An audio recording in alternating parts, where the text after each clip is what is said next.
The Vestige. The Vestige is either the most tragic protagonist in Elder Scrolls history or the most terrifying, depending on how you look at it. Set in 2E 582, centuries before Arena, they don't begin the story in a prison. They begin it already dead. Mannimarco and the Worm Cult sacrifice them in a ritual, ripping out their soul and sending it to Coldharbour, the realm of Molag Bal, the Daedric prince of domination and enslavement. There, they become a soul shriven, a mortal soul twisted into a desiccated husk, animated by azure plasm, the blue energy that forms the substance of that realm. They're not undead in the traditional sense. Their body reforms every time they die using Coldharbour's energies, which is reflected mechanically through soul gems used to resurrect. Some community theorists argue this means the Vestige is never fully free from Molag Bal's influence, even after they escape. The macro threat is the Planemelt, Molag Bal's project to drag Nirn into Coldharbour and fuse them into a single hellish plane. The Vestige is prophesied to stop it, so they're not just an unusually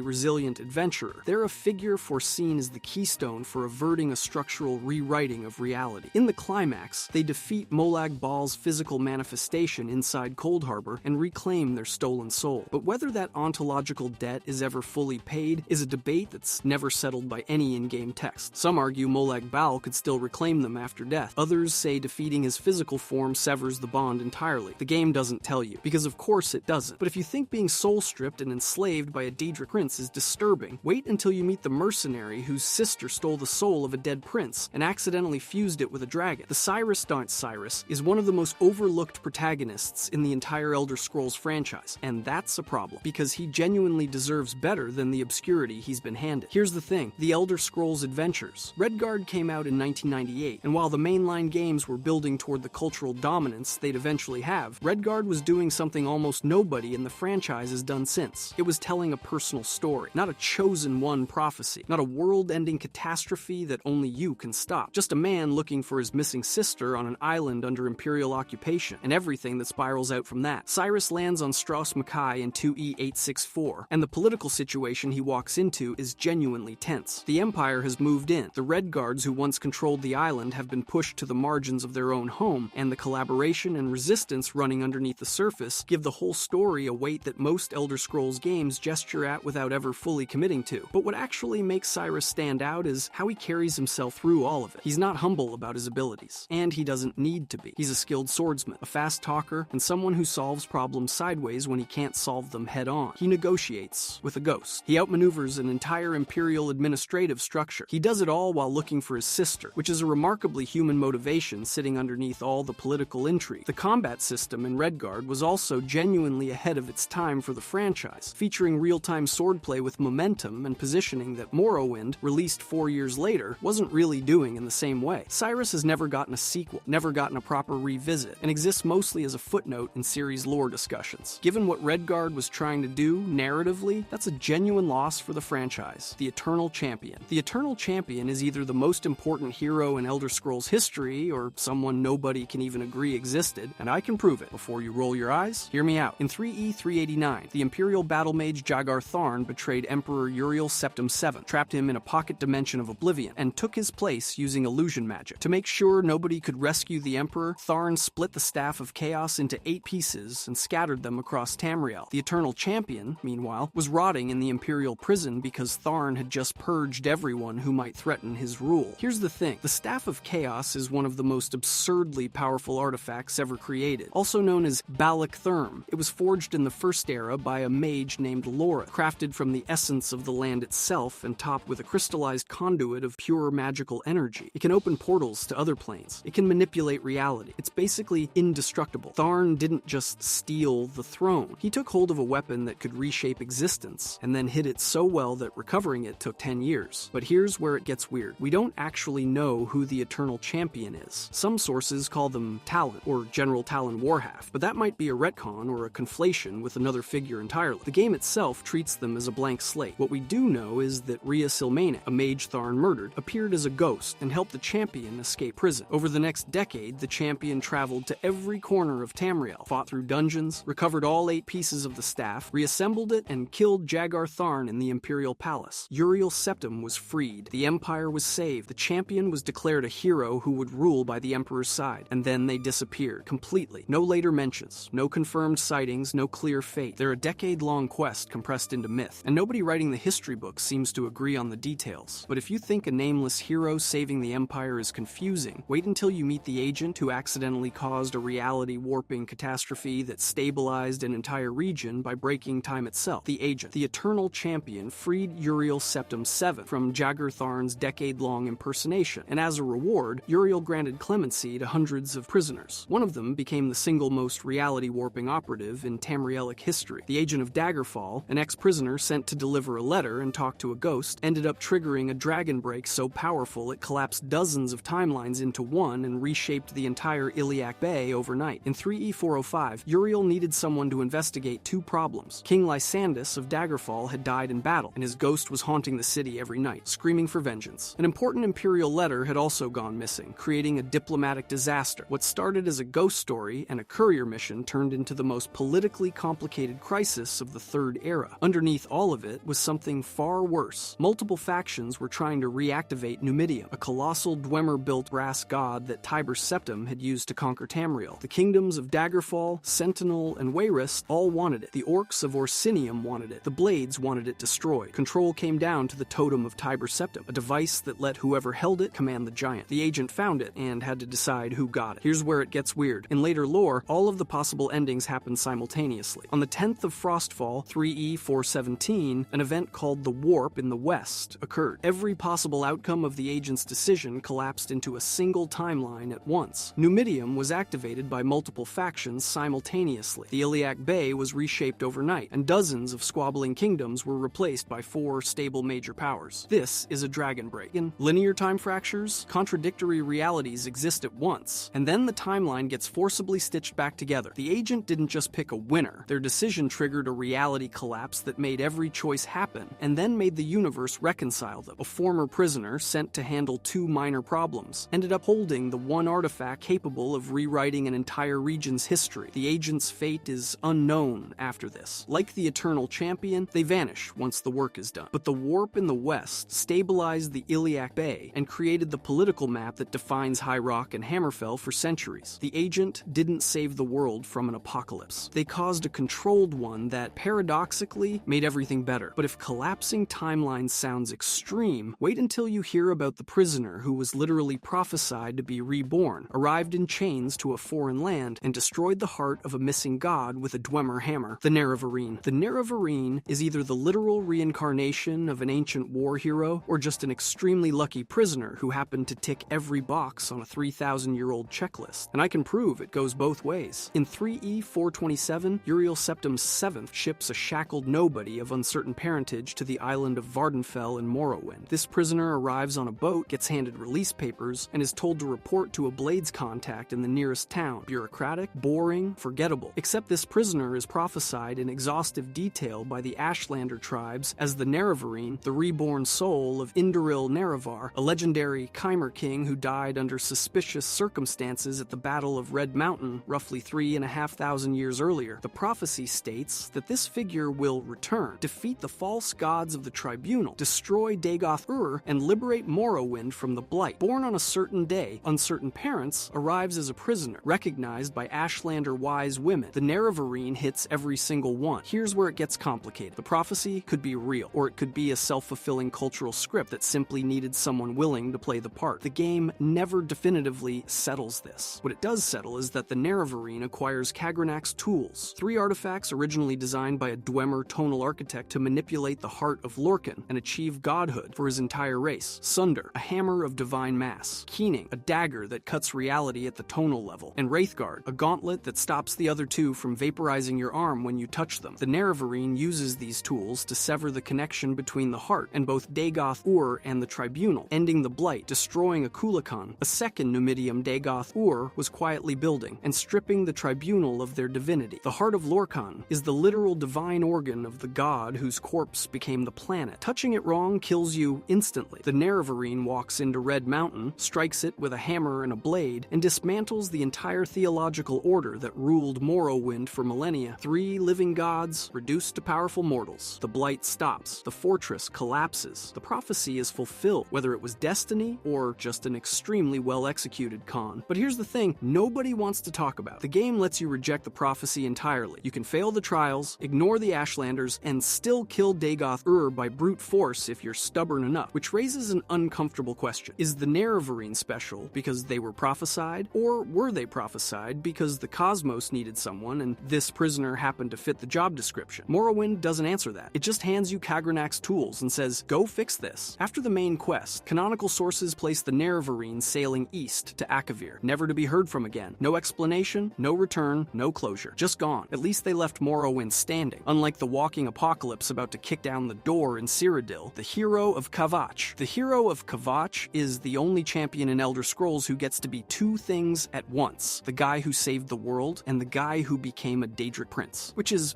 not ideal for maintaining a sense of normalcy. And before you roll your eyes at the idea that some random prisoner became Sheogorath, hear me out. The evidence is all there. Set in 3E 433, the hero of Kvatch begins their story as a prisoner in the Imperial City. No prophecy, no divine bloodline, no ancient destiny carved into a wall. Just a cell and zero explanation for why they're there. But then Emperor Uriel Septim VII, driven by prophetic dreams, chooses a secret escape route that passes directly through their cell. Uriel looks at them and says he's seen them in his visions. That's it. That's the entire job interview. Prisoner becomes the most important person in the Empire because an old man had a dream. Minutes later, Uriel is assassinated by the Mythic Dawn cult, but not before handing over the Amulet of Kings and telling the prisoner to find his illegitimate son, Martin. The amulet maintains the barrier between Nirn and Oblivion. Without it, Mehrunes Dagon can begin tearing reality apart, and he does. Oblivion gates open across Tamriel. Daedric forces flood into cities. The political structure of Cyrodiil collapses. The hero's first major act is liberating the city of Kvatch from a Daedric invasion, earning them their title. From there, they become the primary agent in closing gates, rallying allies, and defending Cyrodiil from a full-scale apocalypse. But here's where it gets complicated. Martin Septim realizes the only way to stop Dagon is to use the Amulet of Kings to channel the power of Akatosh. He transforms into a massive draconic avatar, confronts Dagon in the Temple of the One, and banishes him back to Oblivion. Then Martin turns to stone. The amulet shatters. The Septim dynasty ends. The entire cosmic arrangement between mortals and gods gets rewritten. The hero of Kvatch is standing there watching all of it happen. That's already a big deal. But then the Shivering Isles expansion adds a second layer of weirdness. The hero enters the realm of Sheogorath, the Daedric Prince of Madness, who is actually Jyggalag, the Daedric Prince of Order, cursed by the other princes to become his own opposite. Every era, Jyggalag returns during the Grey March and destroys the Shivering Isles, forcing Sheogorath to rebuild from scratch. Millennia of torment. On a loop, the hero stops the Grey March, defeats Jyggalag, and frees him from the curse. Jyggalag walks away. Someone has to be Sheogorath. That someone is the hero of Kvatch. They become the Daedric Prince of Madness. And if you think that's just a DLC storyline with no broader implications, Skyrim proves otherwise. In the quest, The Mind of Madness, the last Dragonborn meets Sheogorath in person. He makes references to Cyrodiil, the Oblivion Crisis, and events only the hero of Kvatch would know. He mentions being there for that whole sordid affair and watching Martin transform. That's not a fun Easter egg. That's confirmation. The hero of Kvatch is the only protagonist in Elder Scrolls you can actually meet in a later game. Two playable heroes. Same timeline. One was a prisoner, the other is a god. And they're having a conversation, but if you think one person becoming a god is disturbing, wait until you hear about the apprentice who rebuilt a town from scratch while dealing with an Elder Scroll and a dragon trapped in a tomb. The Apprentice. Most people have never heard of the Elder Scrolls Shadowkeep, and that's because it was a mobile spin-off released in 2004 for Nokia N-Gage phones. But buried inside this forgotten game is a protagonist who stopped a reality-warping magical crisis during the Third Era, right in the middle of the Imperial Simulacrum, while Jagger Tharn was sitting on the stolen throne pretending to be Uriel Septim VII. The Apprentice is operating in 3E 397, caught between the fallout of Tharn's dark magic and a shadow entity threatening to consume entire regions. And despite the obscurity of the game itself, the story fits the exact pattern. Caught in circumstances beyond their control, dealing with artifacts that reshape reality, and facing a threat that could spread far beyond its regional starting point. The setup is this. Jagger Tharn, the Imperial battle mage who imprisoned the real Emperor, has been dabbling in shadow magic to consolidate his hold on power. That dabbling has consequences. The Apprentice is a young mage operating in the border regions of Hammerfell and High Rock, and they get pulled into a crisis centered on Umbrakheth, a shadow of conflict, a being that feeds on and grows stronger from war and violence. Umbrakheth isn't a mage with a grudge or a warlord with ambitions. It's a metaphysical entity sustained by conflict itself, which makes stopping it considerably more complicated than just stabbing it until it stops moving. The entire region is destabilized. Umbrakheth is growing stronger from the constant fighting Tharn's reign has produced, introduced, and there's nowhere to go that isn't already compromised. Prisoner of circumstance, same as always. What makes this interesting is that Umbrakheth can't be killed by fighting harder. The more war there is, the stronger it gets. The more suffering, the more it feeds. This means the apprentice has to find another way entirely, which is exactly the kind of problem that kills every competent warrior who tries to solve it with direct force, and only gets solved by the one person willing to think outside the framework everyone else is stuck inside. The solution involves the Star Teeth, a collection of powerful artifacts central to the game's plot. These aren't just magical trinkets. They're objects capable of affecting Umbrakheth directly, tools that can strike at something conventional magic and weapons can't meaningfully damage. By recovering the Star Teeth and using them against the shadow of conflict, the apprentice becomes the deciding factor in a crisis that had no obvious solution. This is the prisoner role again. Not the strongest combatant, not the most experienced mage, but the one person whose choices determine which outcome becomes real. The agent had the totem of Tiber Septim and chose who got to control Numidium. The apprentice has the Star Teeth and chooses whether Umbrakheth keeps feeding or gets stopped. The broader context matters here too. This is happening during the Imperial Simulacrum, one of the darkest periods in Third Era history. Tharn's reign was producing exactly the kind of widespread suffering and instability that a being like Umbrakheth thrives on. Without the apprentice's intervention, there's a credible argument that Umbrakheth could have kept growing indefinitely, feeding off a conflict that had no end in sight, while the real emperor sat imprisoned in a pocket realm. One young mage in a region most people weren't paying attention to, containing a crisis that the entire imperial apparatus had no idea was happening. Community discussion around Shadowkey is thin because so few people played it, but the basic facts are there. Young mage, caught in the chaos of the Imperial Simulacrum, recovers reality-affecting artifacts, defeats a shadow entity that fed on conflict itself, and resolves a crisis that threatened to consume an entire region. It's not the most documented champion story in the series, but it checks all the boxes. Trapped by circumstance, powerful artifacts, reality-threatening entity, decisive intervention that changes the course of history. The apprentice doesn't get prophecies carved into ancient walls or their face on wanted posters across the Empire, but they still fit the pattern. They were in the wrong place at the wrong time, recognized the walls closing in around them, and broke through by finding a solution nobody else was positioned to find. Shadowkey's obscurity means we don't have the same level of data-mined lore or community debate that surrounds Arena, Morrowind, or Skyrim, but the core narrative is clear. The apprentice stopped a shadow of conflict from consuming the region, recovered the Star Teeth, and prevented a growing metaphysical crisis from spiraling beyond anyone's control. One person, caught in a situation they didn't create, becomes the only one capable of resolving it because they're willing to step outside the rules everyone else is following. And if you think a forgotten mobile game protagonist stopping a shadow entity during the Empire's darkest era is obscure, wait until you see the Dragonborn absorb the soul of a god-eating dragon and then retire to adopt orphans in Skyrim. The Last Dragonborn. The Last Dragonborn is either the most powerful champion in Elder Scrolls history, or just another lucky prisoner who happened to be in the right place at the right time when a dragon attacked. And I can prove it's the former. Set in 4E201, Skyrim opens with the Dragonborn bound on an execution cart, minutes from having their head chopped off for crossing the wrong border. Then Alduin, the World Eater, shows up and torches the entire town of Helgen. The dragon prophesied to literally eat the world saves your life by accident, which is,